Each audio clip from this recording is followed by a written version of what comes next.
Assalamu alaikum and welcome to Perspective. On the International Human Rights Day today, when the Universal Declaration of Human Rights was adopted, we have with us a very special guest, the Federal Minister for Human Rights, Dr. Shireen Mazari. Thank you so much for joining us today. Under her leadership, the Ministry of HR has achieved many milestones, including certain key pieces of legislation. Among them is the Zainab Alert Response and Recovery Act 2020, the Protection of Journalists and Media Professionals Bill 2021, Forced or Involuntary Disappearances Criminal Laws Amendment Bill 2021, Domestic Violence, etc. We'll be talking about all of those key pieces of legislation with her. We'll be asking her some of the main, like I said, main milestones that she feels the ministry has helped attain during her tenure. All of that today while we speak to her on Perspective. Like I said, Minister, we are, we've seen over the 3 years in your ministry, under your tenure, a lot of issues, of course, have cropped up relating to human rights, and we'll go into those also. But overall, what are some of the milestones you feel you've managed to attain during these 3 years? Well, look, let me first start that we've inherited a lot of human rights problems, with periods of dictatorship, then with us going into a war on terror, right, and a number of other issues. So things have been piling up. Laws drafted and passed by previous parliaments, but the problem was a lot of them were not really being implemented properly. The rules hadn't been formed, so they couldn't be implemented. So I think we have worked on 3 fronts simultaneously. One, the laws that were already existing, we operationalized, like the transgender law, which, by the way, is one of the most progressive laws in the world. It allows transgenders to choose their identity. We provide a 3rd column in our NIC and our passports, which a lot of Western countries also don't. Which has happened under this government? No, the law was done before our government, but we have operationalized it. We made the rules. We've now opened a transgender protection center in Islamabad. So yes, we have operationalized it. Then there was the Islamabad Child the ICT Act for Children, which was under our commitments. We had signed the International Convention on the Rights of the Child. Again, although it was there, but the NCOC, the Commission on the Rights of the Child, was not formed. Again, rules were not done. So we've been implementing the laws that already existed. Apart from that, we of course, as you mentioned, the ZARA Act, the Zainab Recovery Act, and then we've done apps for that. There's on the PMDO, on the PM's portal now, they're directly, and then in real time, anywhere in Pakistan, there would be a speedy response. So that has been done. Let me interject. You said yourself, and I wanted to come to that later, but you've mentioned yourself that there have been implementational issues. Of course, the general opinion, even if you talk to lawyers, is that there's no dearth of laws in Pakistan. But again, so those implementational issues that you have encountered with relation to human rights, how have you dealt with them? Well, there are different issues that arise in implementation. One is you pass a law and the law has a commission or a committee, it has some administrative structures. Then once the law is passed and you're making the rules, you need to get financial support. So there it gets stuck in the finance ministry, because obviously with scarce resources, everybody's scrambling for funds to implement one way or another. So that is one hurdle. And then, bureaucracy, the procedures of bureaucracy are very convoluted, not just in our country. I did a course at Columbia when I was doing my PhD on bureaucratic politics. It's a tradition in bureaucracies. One way to get around is, of course, if it's really critical, you go to the Prime Minister, and the Prime Minister has been immensely helpful in cutting through the bureaucracy. Our Journalist Protection Bill, at every stage, it's now become law. Yes. Every stage where there was a hurdle, I had to approach the PM and that hurdle immediately. But this is not the right way, that you keep bothering the Prime Minister. So bureaucratic hurdles and financial issues. Would you say that our processes overall need to be revamped? We need to not just revamp, seriously restructure the way government and bureaucracies function, because this is an antiquated British system and it's so difficult. But the problem is, to reform, you have to get the bureaucracy to agree to the reform. Right. So would they really want to reform themselves? But anyhow, despite that, I think we have managed by pushing, by harassing, all these, we do get our things done. And of course, if the cabinet and especially the Prime Minister support you, which on human rights issues the Prime Minister has been foremost in his support, then things do get done. But the other thing then is, even if you have everything in place, you need to make people aware of their rights, that we have given you, that these are rights that were given to you in the Constitution, which we are now ensuring. So for that we do awareness. You've also done a lot of awareness programs. Yeah, we've done a lot of awareness programs, especially on gender-based violence and child abuse. But not just that. One is awareness programs. The other thing is that you actually provide the infrastructure which makes it easy for people to claim those rights, especially in outlying areas. So we now have a law, the legal authority. We have a legal aid authority. So that is in place, and finance has finally agreed to give us the money that was actually ours, which they needed to transfer back. This is again bureaucratic, this thing. So what about out areas? You yourself mentioned also. What about remote areas like, of course, southern Punjab, and we talk about we do awareness programs, and we're also now starting. You see, one of the problems we have is with devolution, 18th Amendment. A lot of the authority rests with the provinces.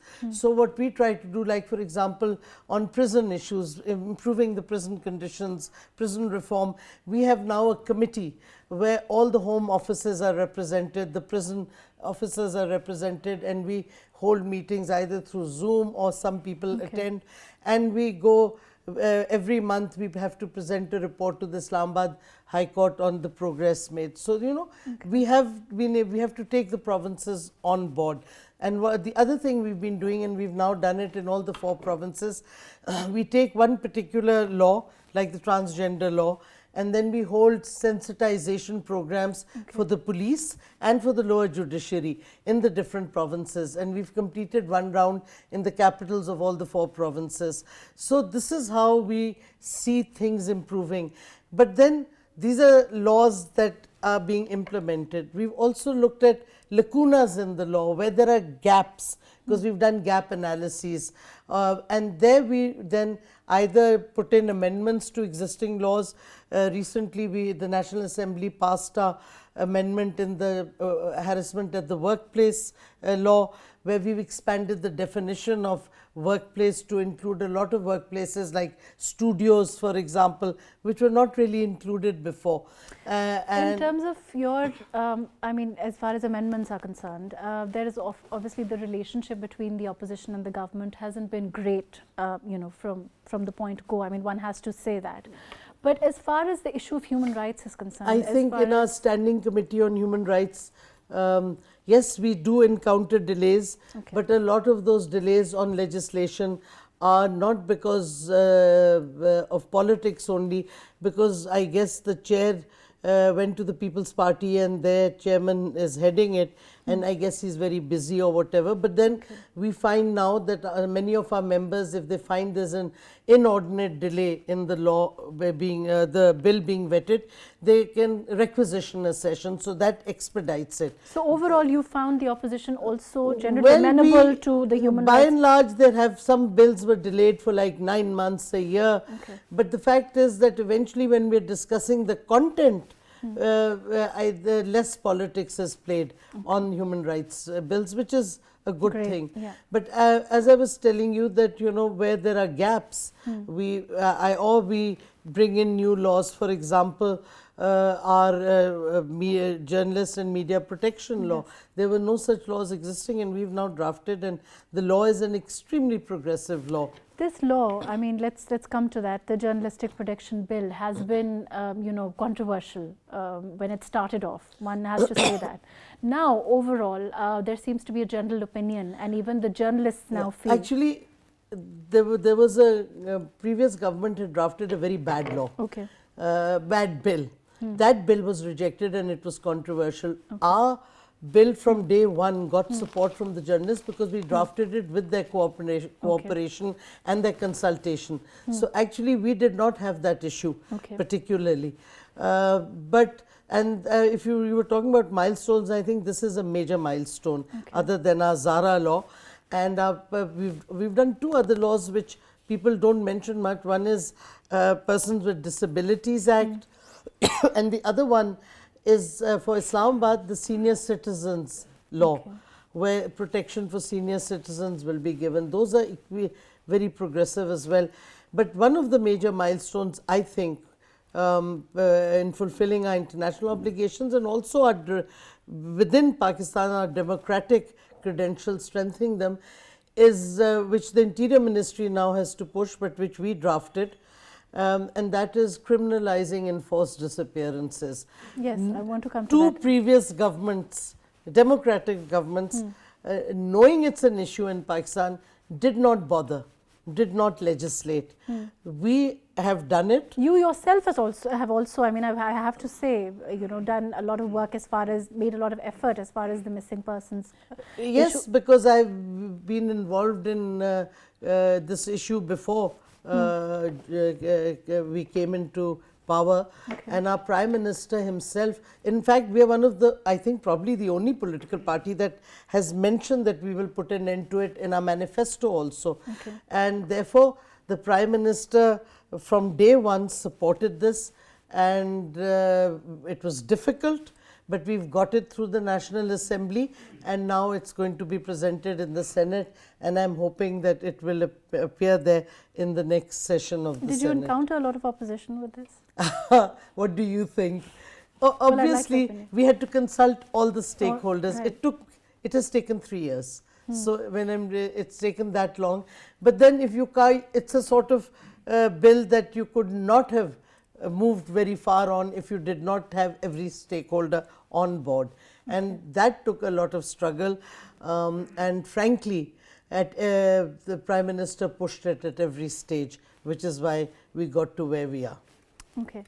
As far as the journalistic protection bill is concerned, the role of PMDA. There's no PMDA in our journalist protection law. There is the Pakistan Media Development That Authority. hasn't come. That hasn't come. No, that has nothing to do with our journalist and media professional law. Okay. It's totally separate. There's talk of establishing it, yes. But right now there's nothing that has moved forward on it, in the sense that it has to come to the Cabinet Committee on Legislation. So once it's presented there, whatever form, then Cabinet has to approve then. So it hasn't moved yet. So but I think there are consultations going on between the Information Ministry and but that has absolutely nothing to do with the law that we have just passed. Okay, so it may not, I mean, of course this is already law, so it may or may not become part of it. Do you think it's... No, if it comes, it will be a separate law. It will not be, this is a standalone law. Okay. I want to talk about initiatives for women particularly. Of course, as a woman, you've probably, as far as implementation is concerned, promulgation of laws is concerned, you yourself are very active on issues of women as far as on social media also. We've encountered some recent horrific instances of violence against women also. In your experience, what has the government done towards trying to make sure that that is minimal, we can minimize well, one of the things we've done, of course, is, as I said, we've introduced this amendment in the workplace harassment where we've expanded the definition of workplace, and now it's going to be a very effective, inclusive law, the amendment. Once it's passed by the Senate, it will go back, because changes have been made in the Senate, so it will go back to the Assembly, and hopefully it should be passed there quickly. But other than that, all the 4 provinces already have gender-based violence laws. We've had a bit of a big hiccup in the national legislature on the domestic violence bill. So unfortunately, it's kind of in abeyance right now. But other than that, that's also generally attributed to the opposition and the attitude. I think that there were a number of issues and it became controversial. Interestingly, after both the houses had passed it, but it had to go back to the Assembly because there were some corrections in it, and at that stage it got a bit torpedoed, but we are hoping that some sort of resolution will come in that. Do you think politics is played on issues like this also? Oh yes, politics. Listen, Parliament is political. So therefore, politics is played on a number of issues, and there are different viewpoints, and they're all represented in Parliament. And we have sometimes we have the men from all parties voting one way, and the women from all the parties voting another way on resolutions and so on, relating specifically to gender issues and children issues. But I think at the same time, we have to get over this on human rights related issues. And we have, our government has passed a very comprehensive anti-rape law, which is again going to make a big difference. We have also passed a law guaranteeing and protecting inheritance rights of women. Although, you know, our laws already did that, but it was difficult to implement those laws. There were, you know, societal pressures, and women had to often renounce or hand over their inheritance to their brothers or uncles or whatever. So we have reinforced the protection of the inheritance rights of women. So we are doing a lot of things for women to try and end this. But at the end of the day, remember this, that the law becomes operational only when a crime is committed. So what you need to do is to change mindsets so that the crime doesn't happen. If rape happens, the law will be operationalized, but why should it happen? Why the whole Faisalabad issue and other issues where women are butchered, when Karo Kari, there's so-called honor killing, which is not honorable at all. All these things, you know, so, people are horrified and they say the state should do something. The state can't enter the minds of people and preempt, oh, this man is going to commit this crime or is going to attack a woman. So what is the solution? The solution is awareness. Awareness and changing of mindsets through education, through the media, educating people and changing their mindsets. That is the real problem that we are facing, because any law will only, as I said, come into this, you know. Fair enough. But overall, you know, when we talk about the PTI government and the slogan of change and the fact that, of course, reform was a huge part of the agenda. When you talk about implementation, that also, in a sense, when you're saying today, I mean, this is the first time that I am, you know, the way that I'm looking at it now, is that there is, of course, no dearth of laws. There are implementational issues like rights of inheritance that you're talking about as far as women are concerned. So when the government tries to ensure those things, that is also in effect reform, wouldn't you say? It is very much reform, and one of our biggest reforms is creating a social welfare net, a social net of security for the marginalized people. And here the Ehsaas program is playing a big role, especially for women. It's providing incentives for mothers to send their girl child to school, because you get a larger stipend if you send your girl child than the stipend you get if you just send your boy child to school. So that's encouragement. The scholarships and loans are being given to women to start their businesses from the home also. So the Ehsaas, and then most important, I think, which is a standalone anywhere, is the health card, which is going to be operationalized in Punjab by the end of this year, and in Khyber Pakhtunkhwa it's already there. Anybody who has a domicile of Khyber Pakhtunkhwa is entitled to a health card. Same will happen in Punjab and in the Balochistan, and we hope that the Sindh government will also participate, because this is not just a federal project, it has to be done by the provinces also. I think the health card scheme is even in developed countries, it doesn't exist everywhere. So that is one of our major change. You talk about change, it's not just reform, that's revolution. Empowerment, yes. No, and it's actually revolutionary. Yes. The whole social welfare structures that this government is creating, and has already created some. Okay. Overall, as far as human rights is concerned, we can't not talk about Kashmir, we can't not talk about Palestine, you know, Afghanistan also I want to come to later. But as far as Kashmir is concerned, you're also very vocal as far as, issues of human rights abuse in Kashmir is concerned. How can you not be? But overall, where do you think we can sort of do better as far as human rights issues in Kashmir is concerned? Where do you think we can perhaps go? My view has always been that we need to move forward in a number of ways which are out of the traditional diplomatic norms and forums. Human rights has become central to foreign policy. We need to approach parliamentarians in different countries. We need to also use existing international laws. For example, the EU about a year or so ago brought out its own foreign policy parameters in which they stated clearly that if you illegally occupy a territory, then you will have sanctions and so on. And they use that to put sanctions on Russia because of the Crimea. And yet, when you talk to the EU, but we don't raise it enough. I have raised it, but we need to be more vocal. That why are you not using your own policy guidelines and putting sanctions on India for what it is doing in illegally occupied Jammu and Kashmir? So these are forums that we haven't used. There is a UN Security Council resolution on women in conflict, security of women in conflict. It's not a new resolution. I think it's 2020, but anyhow, it's there. It's been there for a while. We have not used it to call attention to rape being used as a weapon of war by India's security forces in occupied Kashmir, Jammu and Kashmir. Why?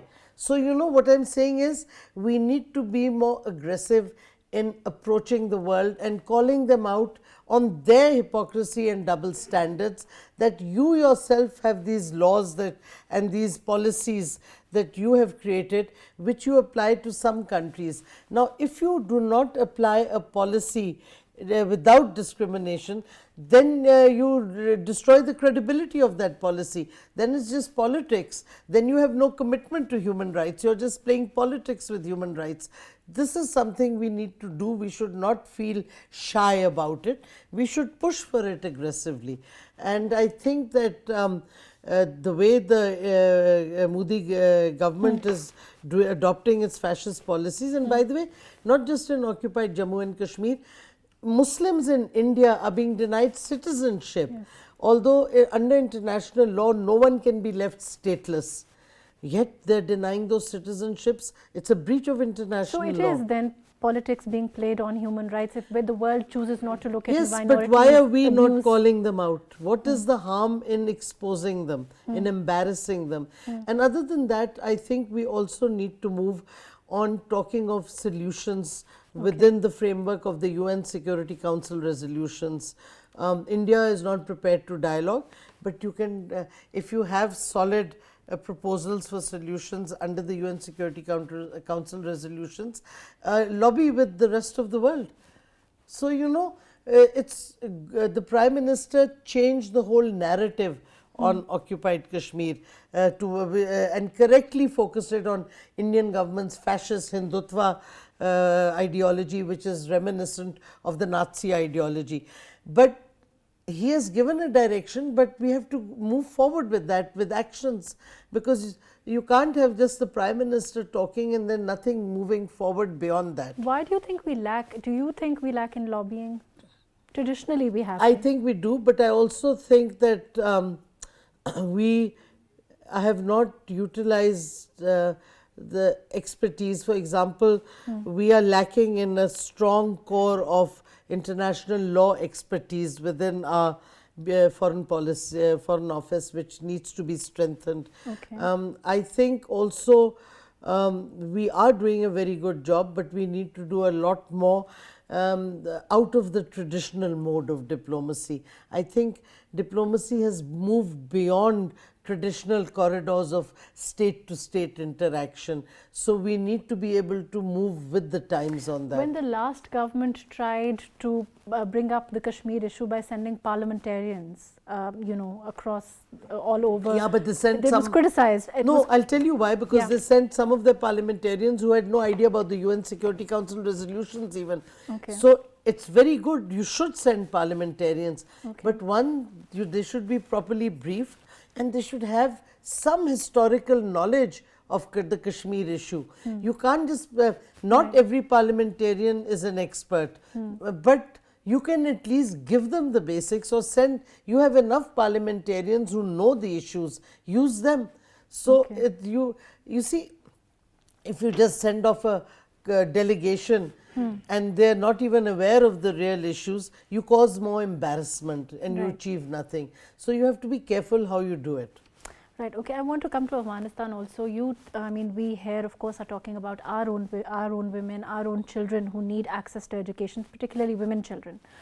That is a big issue as far as Afghanistan is concerned, and it's now, I don't know, many weeks that women, girl children have not gone to school. When the acting foreign minister had come, I also met him.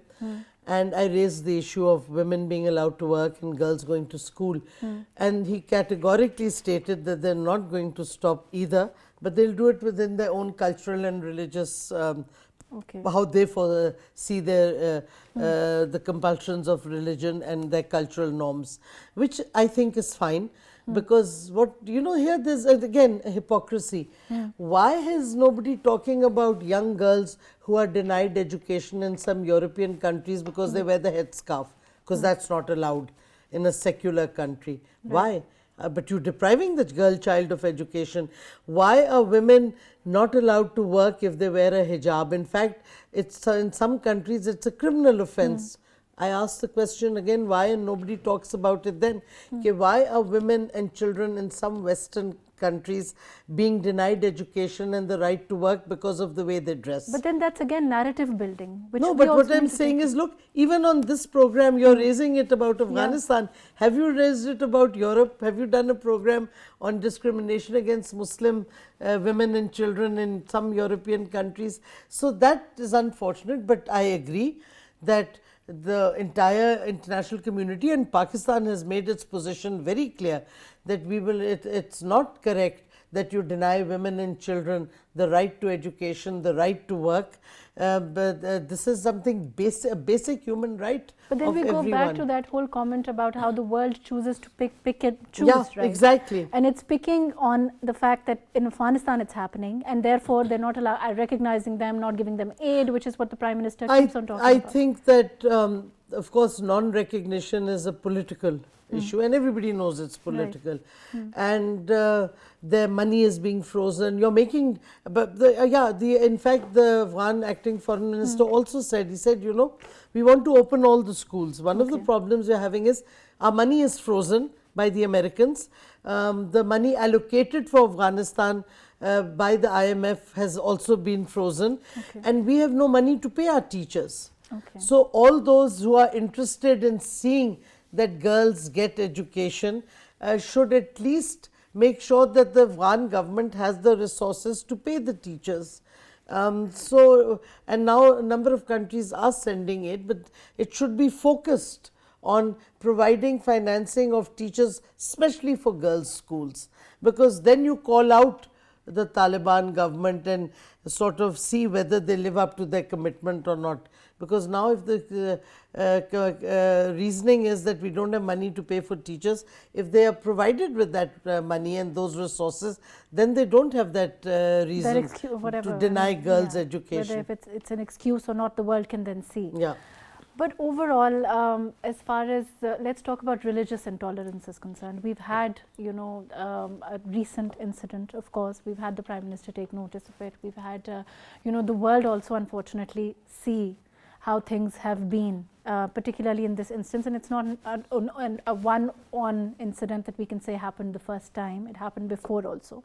Overall, the issue of religious intolerance, how do you see it? And also, now with the Prime Minister, of course, talking about the fact that, Rahmatul Alameen societies and his take on the fact that Islam is perhaps the most tolerant religion. Overall, how do you see the situation? I think that the PM's position was very clear in the memorial that he had for the Sri Lankan gentleman who was literally savaged and butchered, horrible and unacceptable in any civilized society. And the Prime Minister's position was very clear.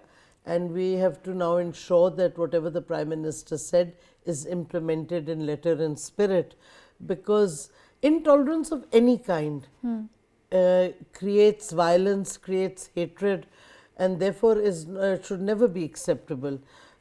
Extremism of any kind either. So we have to be very vigilant and also ensure that the breeding grounds of intolerance and violence are dealt with firmly under the strictest application of the laws. And if there are any lacunas in the law, then we need to fill them fast. Have you encountered in your experience in human rights abuses a general intolerance as far as religious intolerance is concerned? I think we've had many cases of forced conversions, and now our minority communities want some sort of a law against forced conversions. There's a debate going on whether there is anything existing that is forced conversion at all. But at least these issues which you never talked about before are now being debated and talked about. We have had many cases of forced conversion also. We've had, look, we talked about what happened in Sialkot. Do you remember the Christian couple that was burnt? Yes. So it's not just, so you do see that intolerance and hatred. We've had attack on worship places and so on. So it is there, and we need to make sure that this sort of behavior is put to an end, that those who are guilty of it should be penalized strictly. Overall, as far as intolerance is concerned, do you think we are a tolerant society? I mean, you're in that position, I'm sure that. Look, I think that we are at the grassroots level in some cases. If you go to the rural areas of some of the provinces, there's a lot of tolerance, live and let live. But I think sadly that over the decades, after during the Zia period, and then military dictatorships, you have found the level of tolerance decreasing within our society.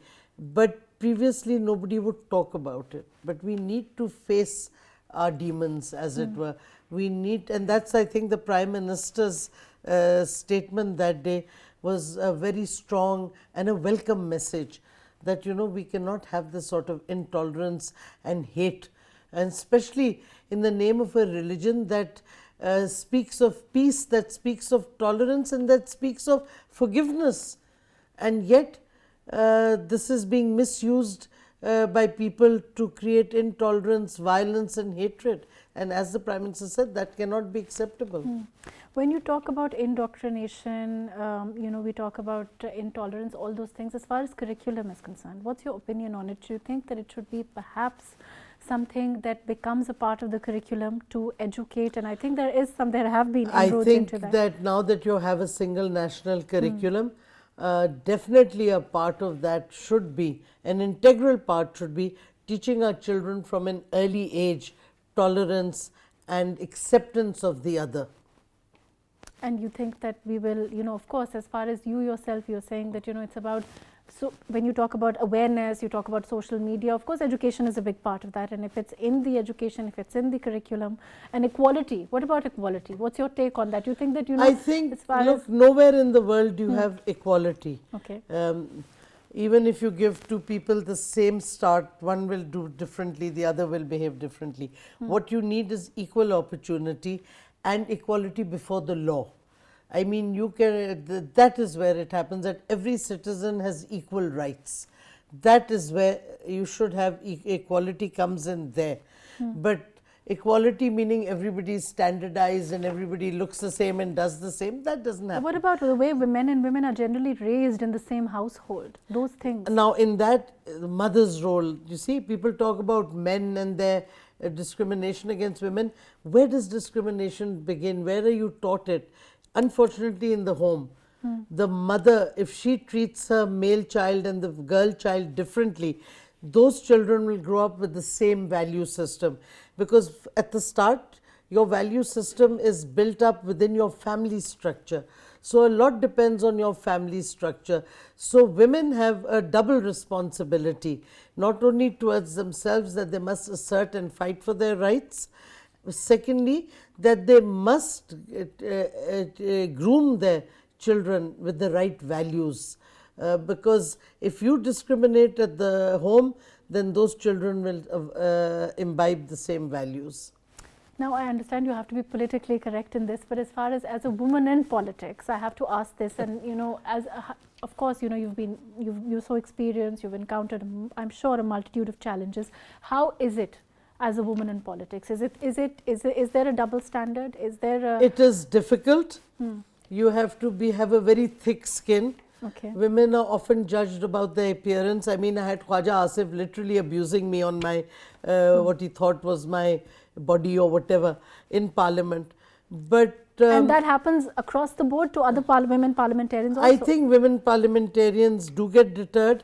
If they're very outspoken, they will get a reaction. Look, I don't mind if women, if people criticize me on my views, on my statements, on policies that our ministry is doing, fine. But don't belittle women politicians by talking of their appearance or the way they dress or whatever. That is insulting, and unfortunately that happens. And often women do it to women also, unfortunately. But because when Khwaja Asif attacked me, the PMLN women by and large did not support us in the women caucus. The other party women did, but the PMLN women refused to. Tomorrow it may happen to them. We will of course not allow that sort of misogyny to go unchecked. But women politicians, it's difficult for women, certainly. It's also, but it's a challenge and it's worthwhile, because once you come into Parliament, then you also should realize that you are on an equal footing with men. And then you can't demand special privileges and then expect equal treatment. But that's what men say, that women do have special privileges because they have special seats. There are, yes, special seats, but that the idea of special seats was that professionals and women who couldn't contest elections either because they don't have funds or they don't have a constituency, so let the women come in. And eventually now there is also a law that 5% of the seats for each legislature have to be given, tickets have to be given to women. Yes. Do you think those are all good moves? It will take a long time, but there are women who have contested elections. Yes, but very few. But there the problem arises that most of them have family constituencies.